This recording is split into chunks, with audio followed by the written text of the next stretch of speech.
الليفت دلوقتي مالي السوق، تعالوا بينا يلا نعمله مع بعض ونقول بسم الله وعلى بركة الله.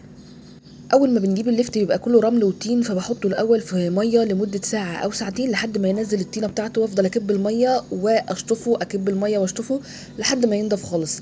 بعد كده ببدا اللي انا انضفه، اللي هي الحته اللي فيها جذع من فوق دي بقطعها، ولو في اي شعر فيها بشيله. بس طبعا اللون اللي بيبقى موجود فيه ده بسيبه. تمام.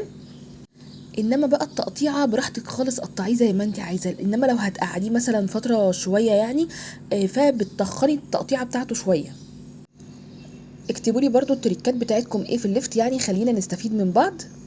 اهم حاجه بقى وانت شغاله في المطبخ كده تقعدي تستغفري شويه كده، حلو قوي. هنا انا قطعته وسبت اللي هي العروق دي، اخدت منه شويه عروق كده يبقى طعمها حلو قوي في التمليح. هنا البرطمانات انا غسلاها. بعد كده ببدا اللي انا احط الليفت في البرطمانات واجهزه علشان خاطر نحضر الميه بتاعتنا.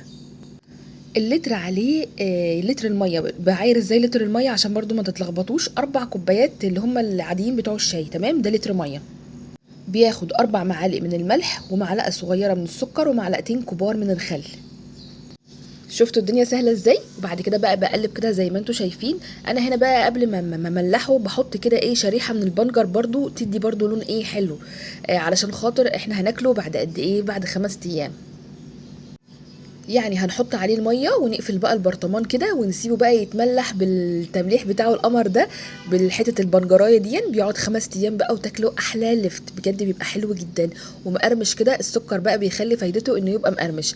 بصوا ما شاء الله عمل كميه حلوه. يعني انا اليوم ده كنت جايبه 4 كيلو من اللفت، طبعا بعد التنظيف والكلام ده ممكن يكونوا عملوا 3 كيلو. بصوا بقى بعد ما استوى شكله عامل ازاي. عايزه اقول لكم لحد ما البرطمان من اول ما بيبقى موجود لحد ما بيخلص بيفضل مقرمش زي ما هو. دي فايده السكر، ان هو بيعادل الحموضه وبيحافظ على ان المخللايه كده ما تتهريش. ما تنسوش بقى يا حلوين تكتبوا لي بتتابعوني منين، واهم حاجه لو وصلتوا لهنا تصلوا على النبي وتتابعوني. منوعات ساره جمال، باي باي يا حلوين.